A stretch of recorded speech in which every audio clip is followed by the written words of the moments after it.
So this is the panel for how to get in the game industry. My name is Jeff Toney, principal artist for Kings Isle Entertainment. We're here locally as a video game producer for our major game is Wizard 101. It's a MMO for kids. And we also have Pirate 101. And just recently, I think last year, released Rise and Destroy, which is an iPad game. And then we just announced a new title called Alpha Cat. So we've done several different titles. I personally have been doing this about, I'll say about 12, 13 years. And then I'm going to introduce my esteemed colleagues. So let's just introduce, I am an artist, so any art questions will be fielded by me. And then we have... My name's Rachel Ripstra. I am a lead software engineer at Kings Isle. So programming. I've been in the industry since 2001, so unfortunately that's up to 15 years now. That's pretty good. My name is Kat Wensky. At Kings Isle, I am the associate producer for audio, but I do have experience doing sound design and music for games as well. So if you have any just general audio questions, be it voiceover stuff or sound or production, if you will, please field those to me as well. My name's Valerie Kromis. I am a game designer. And I originally started in QA and moved up into design and have been officially doing design for almost 7 years. There you go.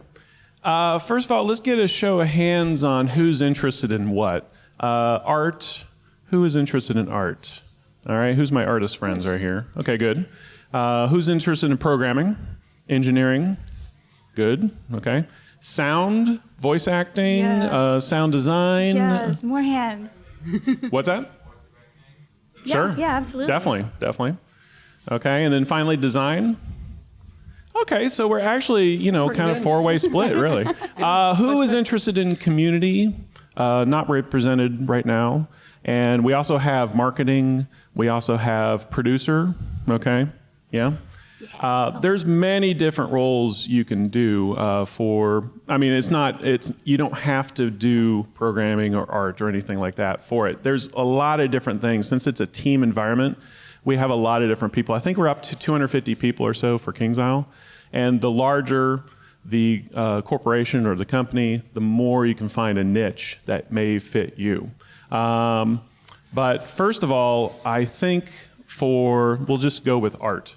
If people want to do art for video games, one of the major things they need to do is we at Kings Isle care about a 4-year degree, but it's not necessarily the case for everyone for art.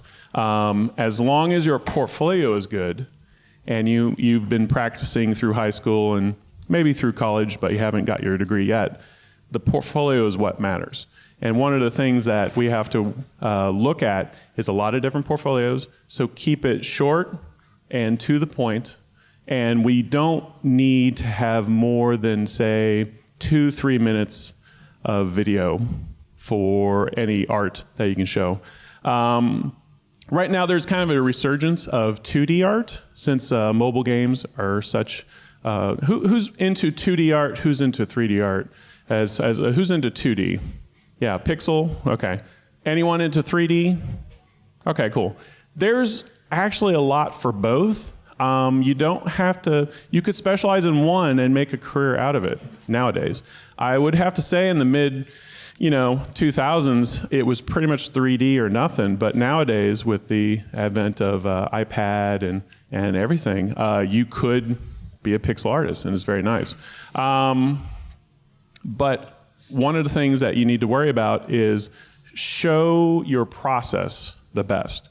If you are able to concept and then model and then texture and then animate all in the same time, show that through the process of your video, either on your website or, if you wanted to go old school, a little CD. But usually you link to your website and either on YouTube, and you actually show your work. But again, only 2 minutes or so, because after 2 minutes we start to get a little bored, kind of thing. You want to show your best work at the beginning. You don't want to show all your work. You just want to show your best. Rachel, Yep. for programming. What is the main things they need to worry about as far as trying to get into the industry? What are the things, classes? Right. Well, like most technical disciplines, mastery of the tools is what it is. And for engineers, that's going to be the language that you're using. Yeah. Usually that's C++ or C#. And then domain knowledge in the particular area that you're interested in. In most games, you're looking at things like tools development, graphics, programming, networking, audio programming, or sort of more of a general gameplay. At entry level, you're looking for probably a 4-year degree. That's a good step forward, just because that means that you probably know the technical details of the things that you're doing. So Is that more of a necessity for programmers? then more than what you explained for art, certainly. Oh, yeah, definitely. It's not a requirement everywhere. It's certainly a requirement at KingsIsle to have a 4-year degree. Other places sometimes will offer like experience, but then you're looking at shipped titles or really strong hobbyist development, independent game development, to show that.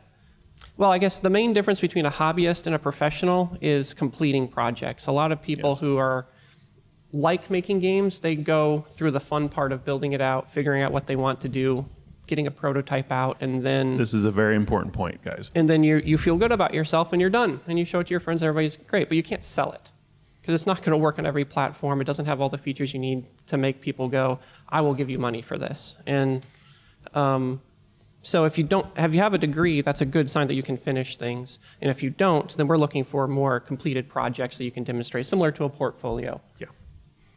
I can't stress enough, anything that is shorter but completed is much better than a meandering RPG that is in Act 1 of Act 16 that I haven't got to yet. A complete puzzler, maybe with some RPG elements, you never know, is anything completed is much better. So that's a very good point. Kat. So a lot of the sound designers I know actually don't have degrees. I actually have a degree, but in something completely different. I have a double major in psychology and child learning and development because I wanted to go into research. That works for the video game industry, though. Yeah, I mean, Production. quite frankly, yes. There's so much of sound is psychological. You want to pull on the senses. You want to evoke something that maybe the player isn't really wanting at the time or doesn't know that that's what they're supposed to feel. Audio in general complements gameplay. And so, yes, psychology does play into that. So, yeah, that's cool.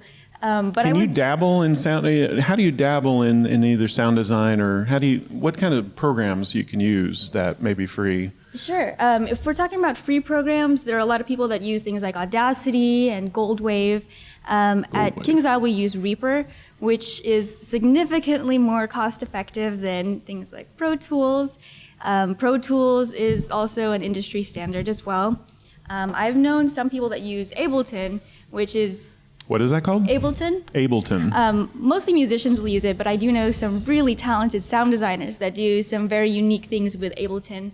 But kind of going off of what Rachel was mentioning, completing projects is extremely important. Yeah. And a lot of times it's kind of a catch-22 when you want to get a job in the industry. It's like they want you to have shipped titles, but how do you ship titles if no one will pick you up? So one of the biggest things I recommend is working on group projects, student projects, projects with other indie folk. The more you have experience working with other people, the more people will understand, oh, this person's a great team player. And if you are local in Austin, there's a group called Juegos Rancheros. It's Juegos with a J. And it's essentially a group of indie people that will gather every month, and they'll show off some games, kind of talk about yada yada and whatnot. But it's a fantastic way to kind of network and see if, like, hey, does this person need sound, or do they need an extra programmer? Sometimes it's unpaid gigs, sometimes it is paid gigs, but I highly recommend checking in with them. Is that a Google search for Juegos Yeah, you can Rancheros? do a Google search for that. If you are not local to Austin, I recommend checking to see if your IGDA chapter in wherever you may live, I believe it's it's International Game Development Association. I think so, yeah. I was like, it's not independent. But No. yes, yeah, check in with them because usually they'll have gatherings, and I've seen places where they will kind of do an entry level, like, hey, this is what the industry is like.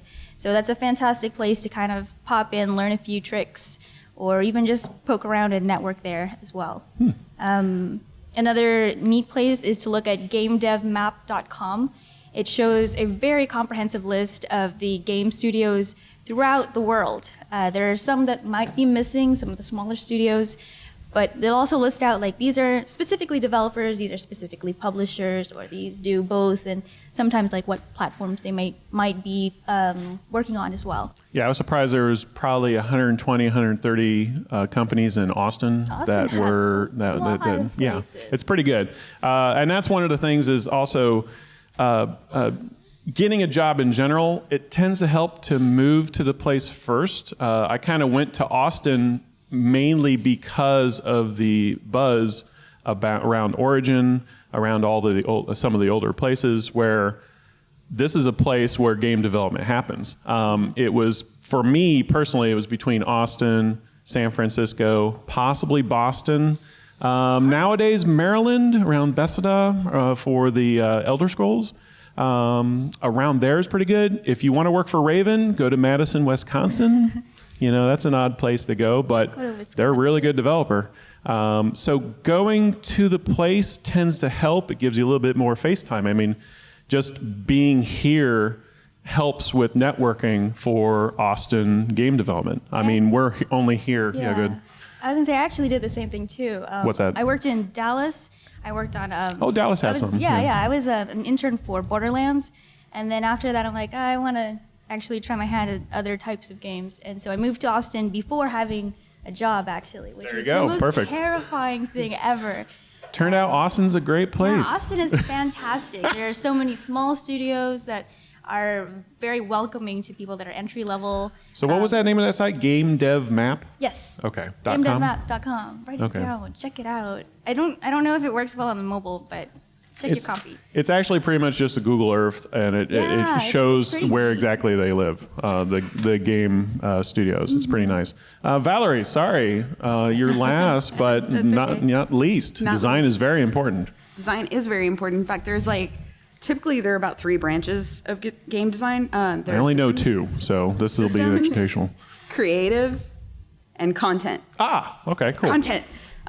Systems is a lot more math and balancing driven. So if that's your thing, which is, I highly recommend just dabbling in all of it. Creative in our company is usually writing the lore, Yeah. the story, the dialogue, which is a really cool aspect of it. And content is actually the group that takes all of that and throws it into the game. Is that level design and things like that? Yes. And So- placement of NPCs? Placement and- of NPCs, placement of triggers, trigger objects, all that. So if you like playing with Legos, content design might be your deal. If you like balancing, system might be more your deal. And if you're more of a creative aspect, there's... Which one are you personally into more as far as like systems, content? Right creative? now, I'm doing a lot more system stuff. Okay. I started off doing content, but it's been a really fun challenge. So I highly recommend dabbling in all 3 and just to find your niche. And kind of the same with programming, sound, art. Just get in there, get into Unity, run through some tutorials, just build some stuff. And also check if there are any game jams that happen locally within your community. Game jams are a fantastic way to get an experience because it's usually a 24-hour period or so. Usually 488. It's tough doing anything past 24 hours for Yeah. a game. 3 days? Yeah. Okay, Yeah. 2 to So- 3 days, we'll say. Yeah. So there's definitely community outreach. So don't think that you're of yourself as an island because you're not going to get very far. You actually have to interact and get out there and network. And this is probably the second most important thing that Valerie has said is first thing was finish. Second is teamwork. This is a very teamwork driven industry. And Even you engineers. Yeah, even engineers. They tend to be a little isolated from the rest of them. They like their own place, but it's cool. I still pop by a lot. Yeah. you are dependent on so many other people. You can't expect, unless you're doing your own thing. I mean, what's that new game with the Harvest Moon guy? Stardew Valley, right? Anyone play this game? Yeah. Stardew Valley. One guy, 10 years, making a Harvest Moon game. If you want to spend 10 years doing it by yourself, cool. But usually video games are about teamwork between all the different disciplines, and then finding out and testing and making sure it's the best you can be,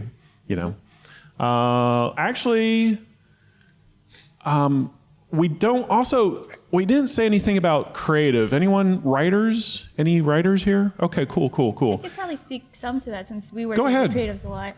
Yeah. So yes, at King's Isle, creatives do a whole bunch, especially Yeah. on the MMO side, of course. They're very important. Yes. So a lot of times for the MMO side, the writers will come up with the general story, and they'll even go room by room of this is what should happen, what should interact within this room, this is what art should be here, how it should be placed. And in regards to VO stuff, we work very closely together. Like, tell us what kind of character you're looking, what kind of age, kind of give us a description of the general feel of the character. When we go to the VO booth, we will often bring one of the writers or two of the writers and just kind of have them sit with us just to make sure that we are conveying the character that they're trying to come up with. We're very fortunate to have very good voice actor creatives at King's Isle, so a lot of our writers are actually voicing a lot of our characters too. Yeah, it's pretty cool. They're always good to fill in. Yes, very good to fill in. But please, if you're into becoming a writer, lock down your script because oh my gosh, especially when there's so many projects going on simultaneously, it's very difficult to have to go back to the studio that we go to and record and then re-edit and then reprocess. That's very specific device. I love it. I'm just saying, I love VO. One of my favorite things in games is to just, talk to all the NPCs. Are you an NPC in a game? Have you ever done any voice? I have, yeah. I am an NPC in Age of Empires Online. Oh, very cool. We needed someone to be a young, naive person interested in science. That's funny. And they picked you? I'm sorry. One time I did some temp VO for one of an unreleased game that I worked on at another studio, and they needed a very older, mature lady, and I just don't have a very deep voice to begin with, so I just sounded like a kid sidekick. That's awesome. Yeah, temp VO, even that's important because it gives the designers a better feel of the pacing of the level progression, and the writers to actually hear it and be like, oh, that doesn't really make much sense. Is anyone interested in VO as far as work? Can you talk, what kind of submissions do you get from VO? Oh, sure. A lot of people join agencies. King's Isle specifically works with agencies like DB, Talent, and Collier. We also work with... And what was that? Collier. Collier. Collier. Okay. We also work with a lot of indie voice actors, and they often will negotiate rates with us. And a lot of times we look at demo reels that are about 2 to 3 minutes. You want to show a variety of the types of voices you can do.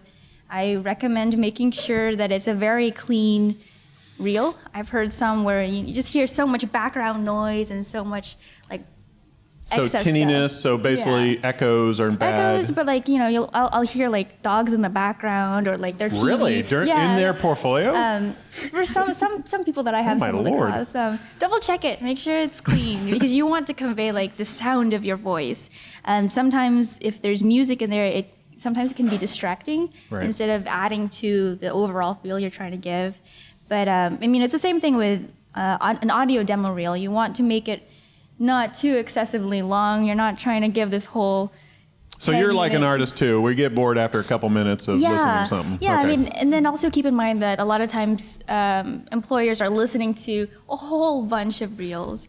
So you want to make the most impact right away. Doesn't mean just start off with something yelling because that is the worst thing ever.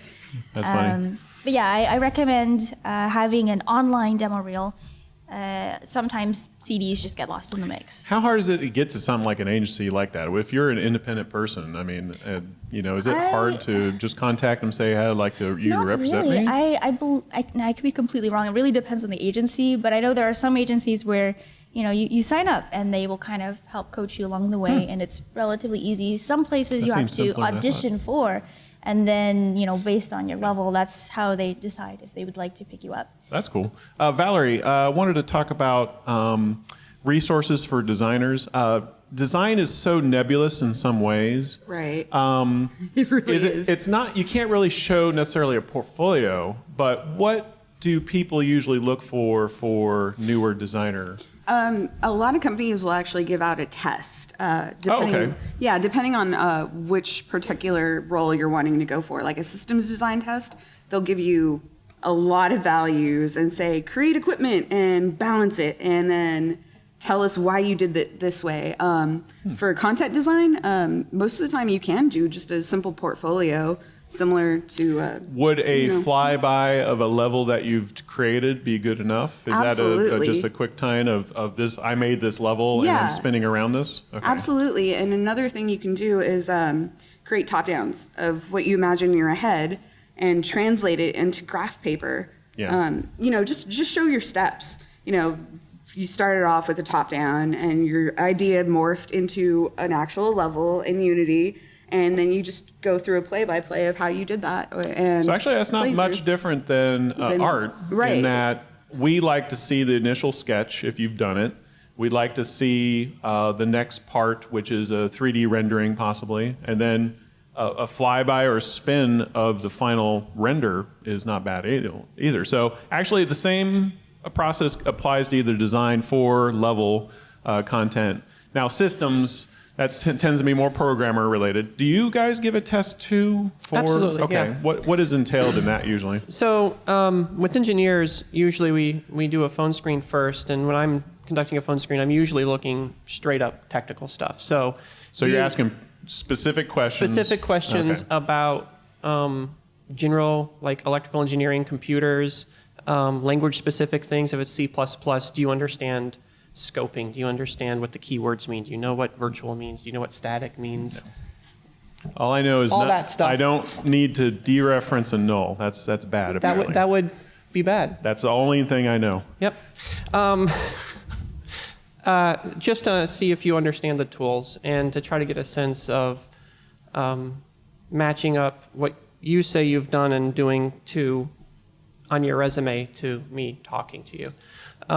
If it looks like you know what you're talking about, then we'll Then you go to do a the next step. face-to-face, and there's another programming test. So actually, you don't necessarily need to see a example of a game in order for, a resume is good enough for people to start with. Particularly for programming? entry level, if you have a four-year degree in computer science, That's a good starting point. and you've shown interest with your extracurricular activities, or you have your own thing that says, I've been looking at games, I'm not solving race conditions on an ATM thing, you actually want to make games, then that's usually at the top, right? We'll at least usually give you a phone screen to see if you know what you're talking about.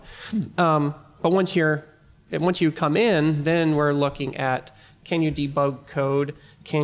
How nimble are you thinking through logic puzzles? General problem solving sorts of things, pseudocode, writing pseudocode by hand to solve problems, and then depending on what we're actually hiring for, I'll ask questions more specific to the position that you would be. There's three filling. different types in general of designers. How many different programmers do you think? I can think of 2, 3 off the top of the head, but is there a general, you are a server programmer, or you are a... Well, each company splits them up a little bit differently. I generally think of it as the more creative engineers, which are dealing largely with solutions that don't have technical answers like gameplay, where it works once everybody's happy with it.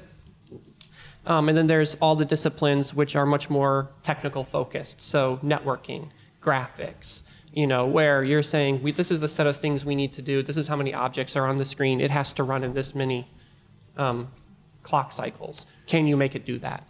Is it better for a wider variety? For instance, I dabble in graphics, I dabble in engine, I dabble in network. Or is it better to just focus on, say, oh, I am a network? I wish I had specific answers to that. I was just wondering. It varies. Okay. At Kings Isle, we tend to be more generalist.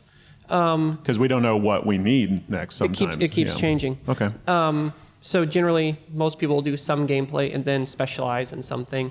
But at the same time, the more technical it is, the more specialized it can become. So if you're a network engineer or a graphics programmer, that tends to get pretty specific. And we would probably want to look for someone with that expertise. Yeah, then we need the expertise. We need to look for someone specific for this. Yeah, new platform comes out, new version of DirectX, some hardware problem. We're looking for a graphics programmer. Okay. You're going to get a lot of 3D math questions, a lot of pipelining questions. Yeah. Okay. We'll take it to questions just in general. Does anyone have any questions specific to them? But we can keep on talking, But does anyone have anything that is that they are interested in or that they feel they need more specific answers to? We'll go with you. PlayStation. I write, produce, and direct short films, which means I'm all about the storytelling aspect of things, and I don't know how to operate a camera, and I work with people who are better actors than me and better sound operators than me. And You're the producer guy. Yes, That's right. Yeah. Okay. Producing is knowing what people are capable of and making sure that they get that done. And That's actually really good. yeah, I love Telltale and Rockstar and Don't Nod and BioWare and anything that's more narrative driven. And I would love to pivot into doing that. And I was similar to how I've been talking to film people. I know I just can't go to Hollywood and say, hey, let me produce and direct, let me be Louis C.K. What aspect, if you want to break in, if I were to eventually want to do that, how do I market myself? The funny thing is, producer doesn't have a direct path from A to B. We've had producers from customer service. We've had producers from sound. We've had producers from designer. We've had producers from QA. So it's more about you showing some aptitude towards organization in, say, QA or some. You tend to lead and direct people in that. And then if there's a producer spot open, and there's associate producers all the time, that is pretty much, once you get the associate producer, that's pretty much a way to get to full producer on your own project. And you're right, it is tough to get from just straight to associate producer. It has happened, but usually people start in another discipline and then they show an aptitude towards leadership. I think Yeah, go ahead. since you have worked with, groups for small film work is good. That's fantastic. Yeah.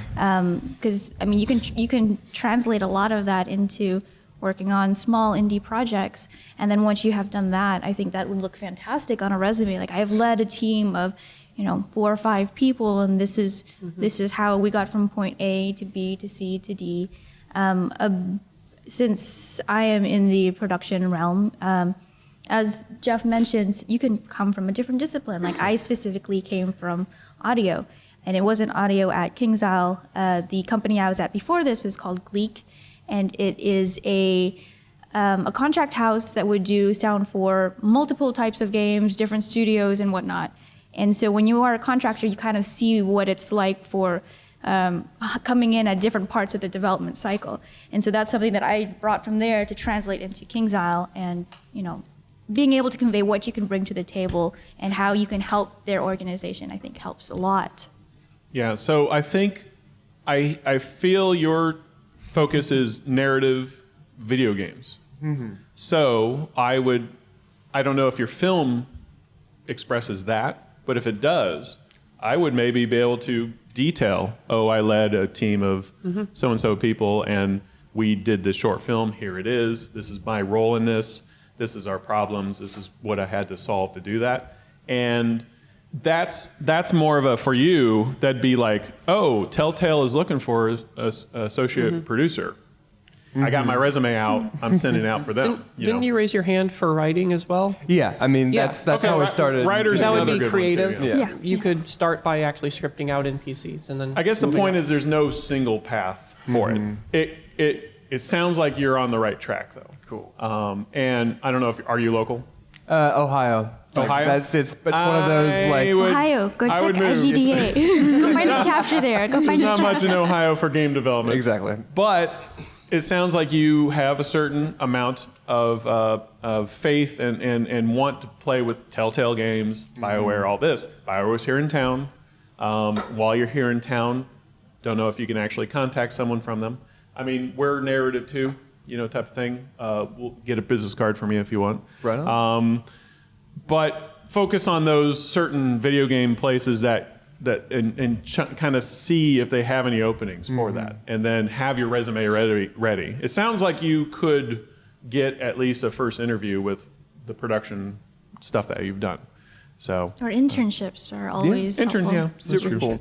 And I'm sure a separate question that at some point some of the artists are going to ask between Unity and this free version of the CryEngine that Amazon has. And Yeah, that's I think so new. Unreal is now kind Yep. of semi-free as well. Like, yeah, Yes, who like subscription also. Yeah, which do you suggest if somebody were to start doing something like that to dive into?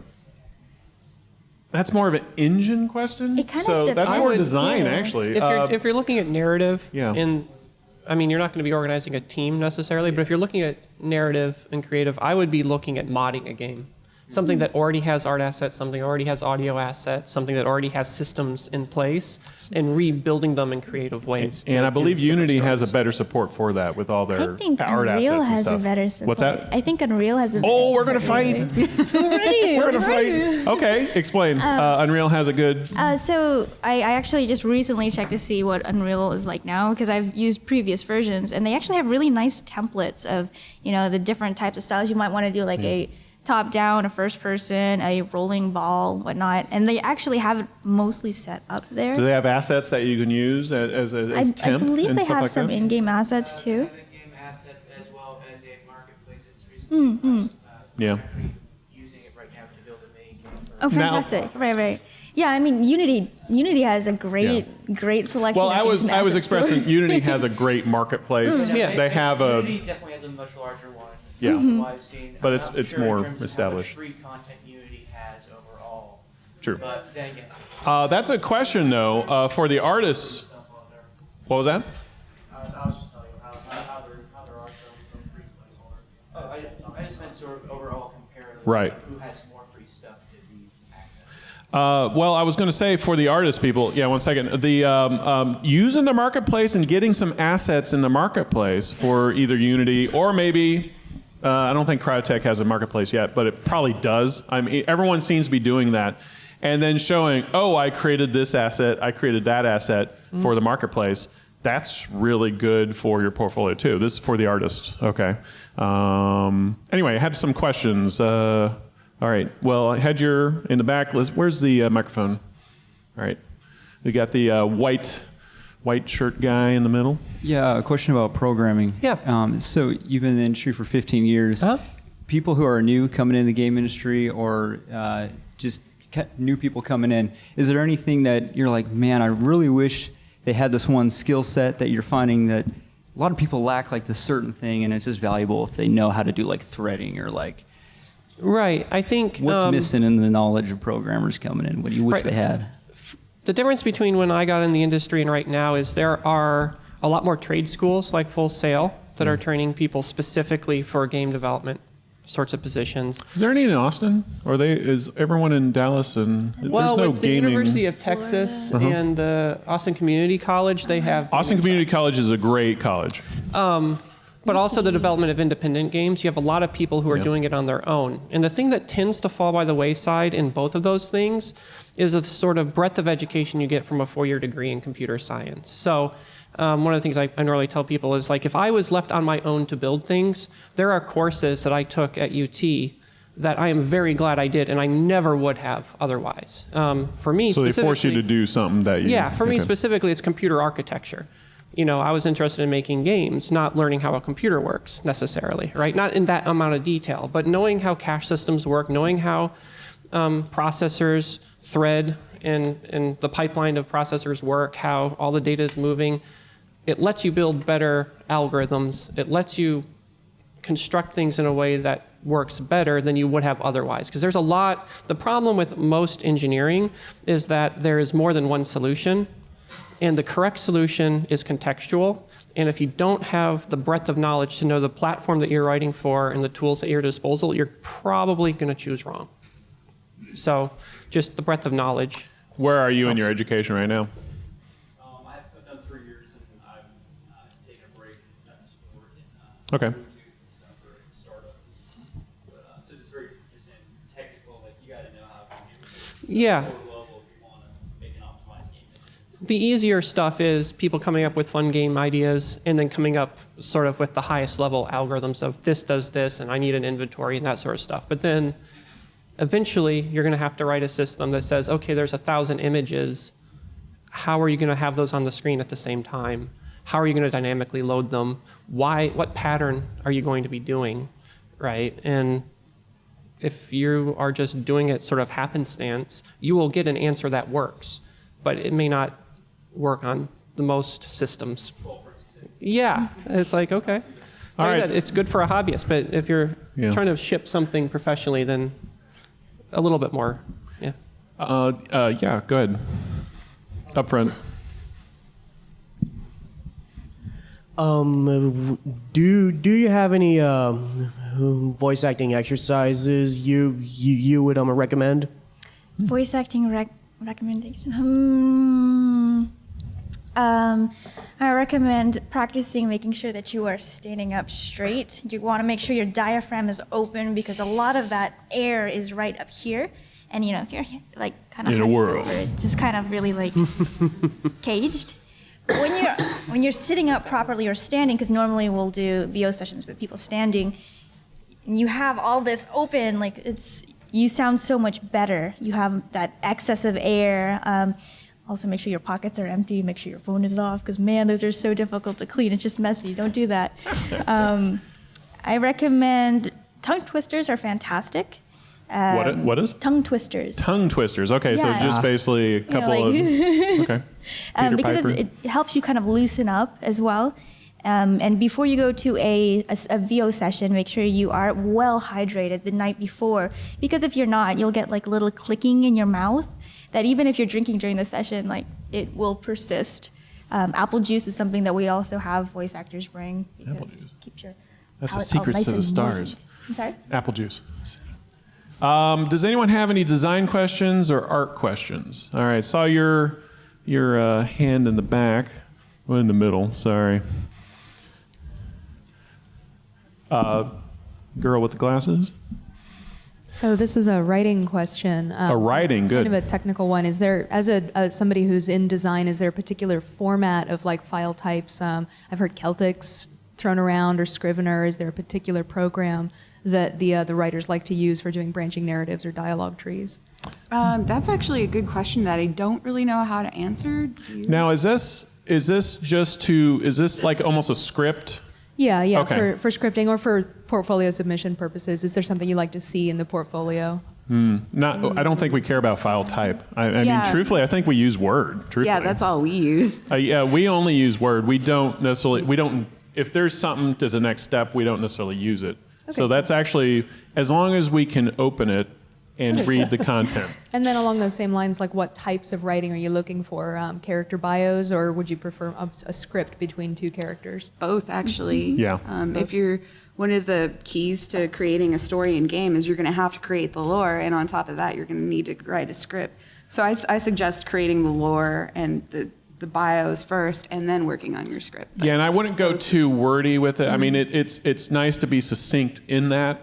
It's basically you want to evoke a feeling in the least amount of words, type of thing. I know when I'm making a level, I read what they've described for it, and it's probably 2-3 paragraphs of the description of a level. This is a level that has insects in it, and it has mud daub for building materials and things like that. And this is their society. And I appreciate anything that they give that hints into what these guys actually lived like.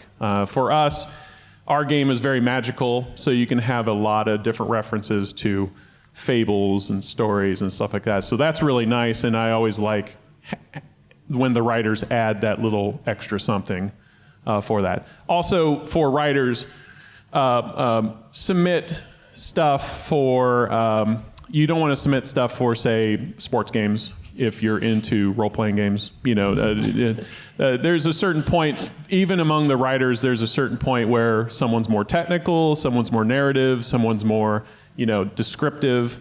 Look for companies that kind of have that same mentality that you do on you know, BioWare is a very, very good place for that.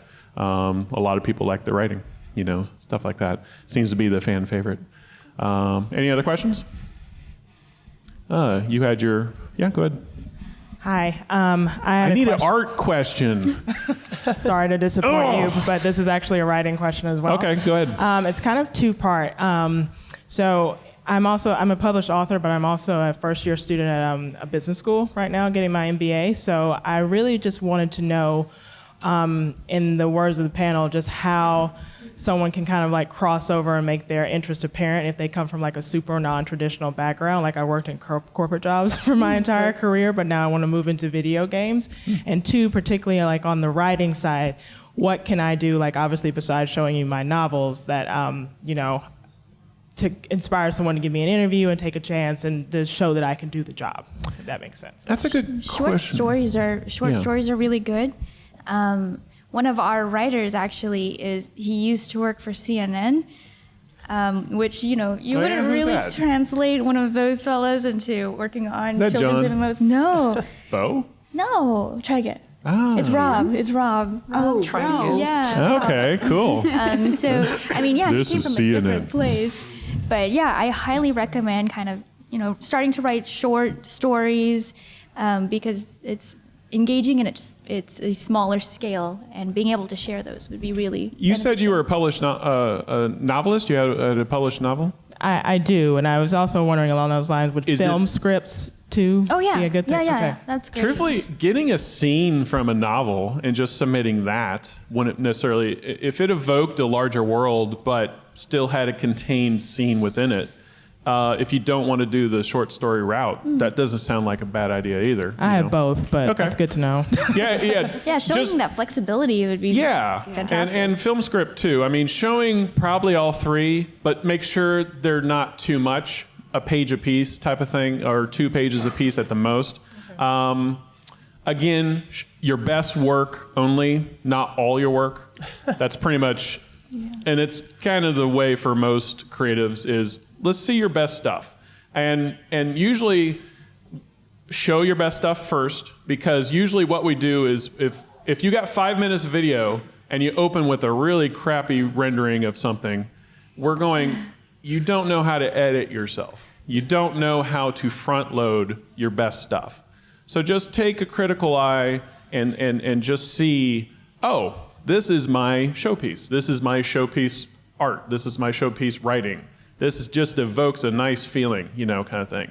Open with that, make a couple more scenes, show your process, and that's not a bad way of showing a portfolio or either writing or creative in general. I think. You guys agree with that? Is that cool? Absolutely. All right, well, there you go.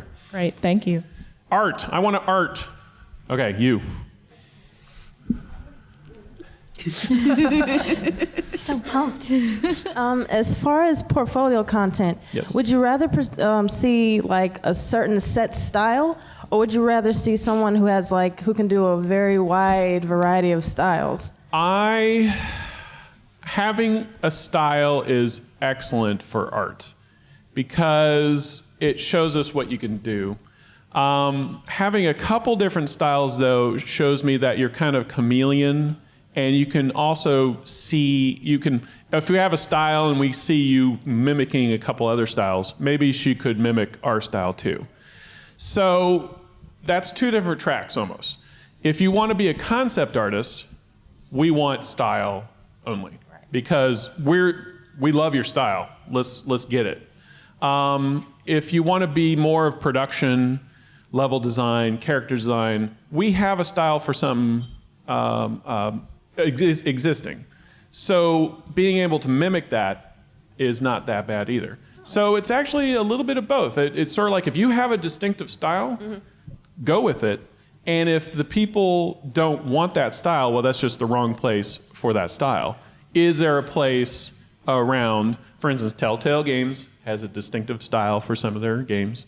You know, there's a couple people that just have a very distinctive style.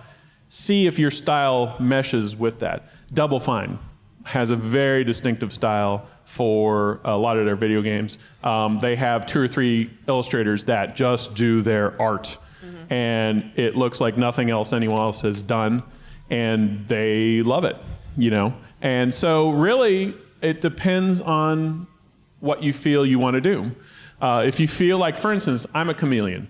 I don't necessarily have a style. I'd like to mesh with other people's style.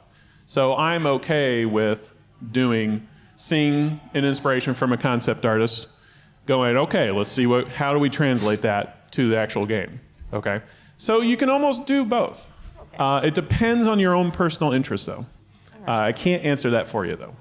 Okay. Do you have anything here? Oh, by the way, if anyone has any portfolios after the thing, feel free to come by. We'll talk. Just get some advice. If you don't have anything, next time you come to a presentation, bring a portfolio. I have one. I can just show you, and you can. Yeah. And see if that helps. All right. All right. Thank you. No problem. So we have art. Any programming? Yeah, programming up front. Sorry, we'll get through as many as we can. Mm-hmm. So, is there any specific programming language that you would recommend starting with? Starting with, because of the tools that are out there, I would probably start with C#. Unity uses it as a scripting language. It's robust enough that you can learn design patterns. What did you say? Oh, really? C# is finally overtaken, huh? Well, I think it's accessible. If you're starting with something like C++, you're going to be building stuff much more low level than I think if you're doing computer science, that's a good language to be using. But I think even a lot of universities now, they're going to Java. And so the more interpreted languages like that are going to be the things that you start with regardless. And the important things for engineering is learning the algorithms, algorithm analysis, design patterns, how to approach problem solving, that sort of stuff. Hey, question. And I think you'll have good use. Scripting languages. For instance, Lua, all that. Sure. Is that a programming thing? Or is that more of a design thing? It depends. Usually... Is that usually? In projects that I work on, I prefer having control over the scripting. Right. Largely because it's my department that's going to debug it. And if I'm going to be responsible for that, then I want to be responsible for that. So that's one of those things where it could be either or. I'm sure some designers work in scripting languages. We usually use that as an interpretive layer so that the tools will use Lua and Lua scripts to do something, and then the designers are usually just using our tools so that they have sort of abstract chunks that they can make use of. By the way, we have a list of free programming resources if anyone's up. So after the talk... Including a free book on C#. Oh, yeah? Yep. Well, there you go. Well, it's online, but yeah. Yeah, it's a PDF, sure. Everything's a PDF nowadays. Mm-hmm. Yes, guy in the back. Let's wait. Let's wait for a microphone. Apparently this is taped, so you're out to the internets.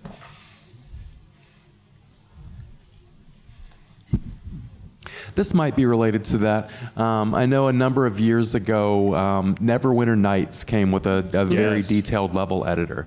And I spent a lot of time building a huge mod that had hundreds of areas in it. So I have 2 questions. Number one, if I wanted to get into the industry at a creative level, when it comes to world building, lore, characters design, quest design, NPCs, that type of thing, do those types of tools, since I'm not an expert at Unity or Unreal, would levels built in, I mentioned Neverwinter Nights, but I know several other similar games have level editors. Can you talk, number one, about that conceptual level where you're not really creating assets, you're not really building the levels in the final tools, but more from a conceptual level of world building and lore. Yeah, that's design. That's all Valerie. Yeah, that's absolutely a good starting point because you can sandbox a lot in Unity, but each company has a proprietary tool set for how they work. So just showing that you're willing to work in something that's already created helps a lot. I would definitely suggest taking like a flyover or just fraps of a couple of videos of you running through your own content and just maybe screenshotting how you set those tools up into working, because that translates really well once you actually get into design, because you probably won't be doing as much C# scripting. Like Rachel said, a lot of that is done on the programming end just so it's cleaner. But yeah, those kinds of tools are a great way to dabble into it. And if you want to get into it even more, free Unity, free CryEngine, all that. Did you ever helps. finish? I'm just wondering. Did you ever finish that thing? It was I had a community of maybe 20 or 30 players who continually came back. I never I never said I'm done. I kept building more stuff. You just kept building. Right. I would almost suggest having have a video of it, fly by, but talk over the video of your process as you're making these, and do that for, I'm going to say, 3-4 minutes, and just get a direct major points between them. That's not a bad little portfolio thing. And I know everybody who wants to get into the industry, it's always like, I have a great idea for a game, and they leap right into the storytelling. We don't need ideas. That's a minimum requirement, not a sufficient requirement. Yeah. Now the thing is, if you prove yourself in other ways, then you get into the industry. Then we'll start hearing ideas, because the thing is, the people in the industry already have the ideas as far as like what they want to build. Exactly. So you get into with the team, add your ideas to that, and then it becomes, let me spearhead. We have a game jam every year for our company, and we've had, I'm going to say, let's say 5, 6, half a dozen of 5, 6 different ideas spearheaded by 1 or 2 people. And those we decided to take to full production. Alpha Cat was one of those, where one guy had an idea for this. It was a great 2-day project, and he spearheaded, and they were like, okay, let's make this a full-time production, kind of thing. And so it's possible. But he was in the company, we were playing around on Fun Day, and he just was able to express that. So good luck. Thanks. Guy in red in the back. Work our way back. Sure, why not? How much time we got? Got about 10 minutes. Okay, so as a developer in a more traditional environment, I'm a software engineering manager, but for app development or application development. Okay. How does one transition being a senior developer in a traditional environment to a game developer, where when I have talked to people or networked with people in the game industry, the first question they say is, have you built a game? Sure. And I don't have, it's something that I was a very avid gamer. Things happen, life happens, so I don't exactly have the same community that I used to have inside gaming and stuff like that. How does one make that transition while still not necessarily going back to like internships and stuff So like that? you said your experience is in app development. Is it mobile for phones and tablets, or is it primarily PC? Primarily Mac? web application Web development. apps? Yeah. It's a lot of UI in that. I mean, as far as I So There I do a is. lot of the back-end stuff, Node.js, Right. Python, So there are a PHP. couple. I manage a game development team, but there are other engineering disciplines within the game industry that are not game development. So you're looking at QA automation. You're looking at tools teams that are building out a variety of things that are just used to make the games. Sometimes we just plug into those on the game side, but there's people who are literally just building the back end sorts of things.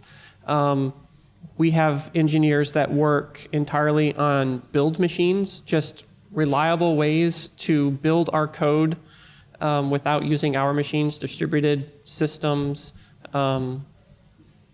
I mean, there's lots of things. You just have to try to see where your skill set If he's looking for a overlaps a job, bit. So Can you, if I go, I know like games have APIs, and a lot of games are using the mean stack for mobile API gaming and stuff like that. Mm-hmm.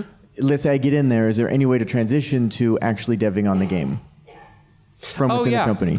Even recently on my team, I have an engineer that was in QA automation that just transitioned onto my team at an entry level for gameplay. What did he show that made you want to? What did he have that made you want to express that? Well, he knew the language that we were using, so he had the minimum required to make use of it, and he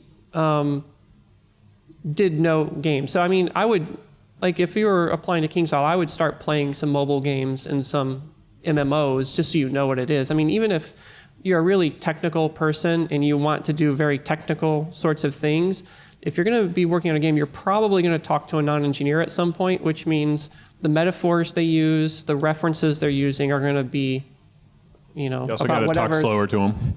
They don't understand much. I do talk fast. I work with the executive level quite a bit, so I know what that means. There you go. You're already one step ahead. I mean, I made a note that some awareness of English and literature and the gaming things is all useful, particularly if you want to be gameplay. But if you're working on transitioning to UI systems and tutorial systems that use UI, that sort of stuff, there's usually some sort of tool set that's useful that can bridge you into other things.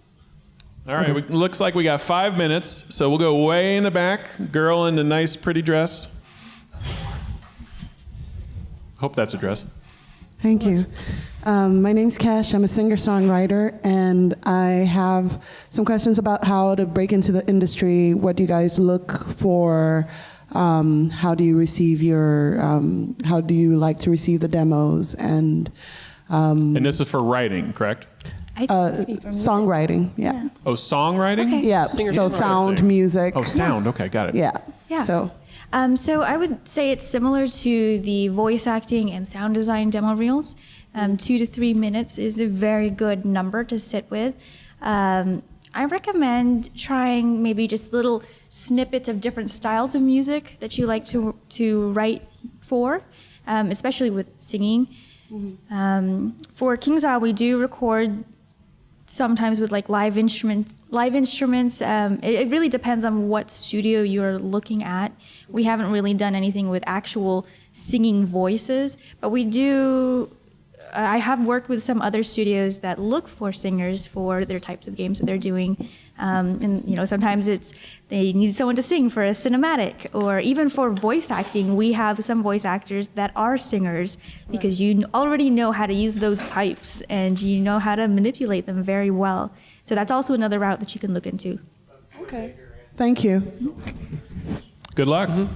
I think we got time for 1 or 2 more. Let's go up front, right here. I saw her hand raise up first. This is a voiceover question. In reference, you mentioned the 2 to 3 minutes and different styles. What type of styles are you looking for a male voiceover artist versus a female, or not versus, or a female voiceover artist? Well, I think you can do 2 things when you're doing your demo. You can either make it specifically for that studio, which I think usually warrants the best results. So for KingsIsle, if you are a female, you want to show if you have a range of voices you can do. If you can do a younger voice, believably, then we love hearing that. We love hearing older voices. We love hearing accents, because for Wizard and Pirate, we travel to so many different types of magical lands, and so we have some that are Italian sounding, some that are just Boston people, some Russians, some French people. We had a lot of Russians this last time. Yeah, we've had some Asian voices, all sorts of different types of accents. I think is fantastic to do. If you have an age variety, I think that's excellent, and that goes for both men and women. For that, would you want to say the same thing but in different accents, and would that be cool? I'm sorry? Say the same phrase but in different accents, and then can you judge from that? Yes, okay. You can. if you can't do an accent too well, don't put it on your demo reel. Put your best stuff first. There we go. Also, something that I don't often see in demo reels, if you can do creature sounds, like that is amazing. Because yeah, we do a lot of vocal stuff for hurt your voice for sound design, so we can easily use some of those elements into a thing. Or, I think that also translates if you might be doing a character that becomes a monster. Like, that's a fantastic transformation. Okay. We got one more. So I think you're the last question, unless it's a quick one. Pressure. So, this is kind of a how to kind of get into coding. Okay. Coding, perfect. So, I'm going into high school right now, and I'm planning on going into game design. Is there any In high school, they have courses. Okay, cool. So, should I go into game design, or is there anything else that I like? Should I go into game design and something else, or is there something that I should go into? But your ultimate with goal that? is to be a software engineer to build them engineering side? Yeah. I'll answer by telling you a story of one of my friends in the industry who was a lead engineer. Well, the short answer is I think you should be an engineer. But he was a lead engineer, but he wanted to do game design. And so fortunately at the company I was working at, they let him transition for a project into a sort of a mid-level game designer. That lasted only that project. And he went back to engineering. And I asked him why he went back, because, naively, you're kind of like, I want to make games, and sometimes engineering isn't, it's there. And he said because he has just as much control over the design of the game as an engineer as he did as a game designer. And the bottom line is everybody is in on the conversation. That's why it's a social occupation. And you're always having conversations with people. And the person who has the final say on a game design decision is the lead designer. So unless you're the lead designer on a project, you're just participating in the conversation. The question is, professionally, what is the work that you want to be doing? Do you want to be into the tool set, building out levels, placing scripts, doing that? Or do you want to be building out the actual systems behind that and controlling how the game functions? Kind of controlling how the game functions. Then I would learn computer science and how to code algorithms, algorithm analysis, hardware, that sort of stuff. Game design will come as you play and learn how games work. Are you able to make a game now, as far as have you dabbled with any either engines or anything like that? Sadly, I haven't gotten a chance to yet. Okay. There are some references over here of free systems, or at least as cheap as a new video game systems that you, depending on your skill level and interest level, you would look at. And that's part of it is for me, I did certain things just to see if I could do them and see if I had fun doing them. And then you learn a lot by just doing that project. Well, and so, yeah, go ahead. I was going to say, one of the things I did, and the nature of this will change because when I was little, it was quite a while ago. But the things I did programming-wise was I built tools for the games I liked, right? So there were ways to, export files. And so I wrote my own tools to analyze those files and figure out shortest path or where the trade paths were or where the dead ends were. And, all of a sudden now you're trying to find the shortest point between two things in a connected graph. Okay. All right. I think we're done. Thank you so much. Appreciate it. We'll be available afterwards if you want to have a more private conversation. Remember, we have the programming resources up here. And thank you very much. Appreciate it.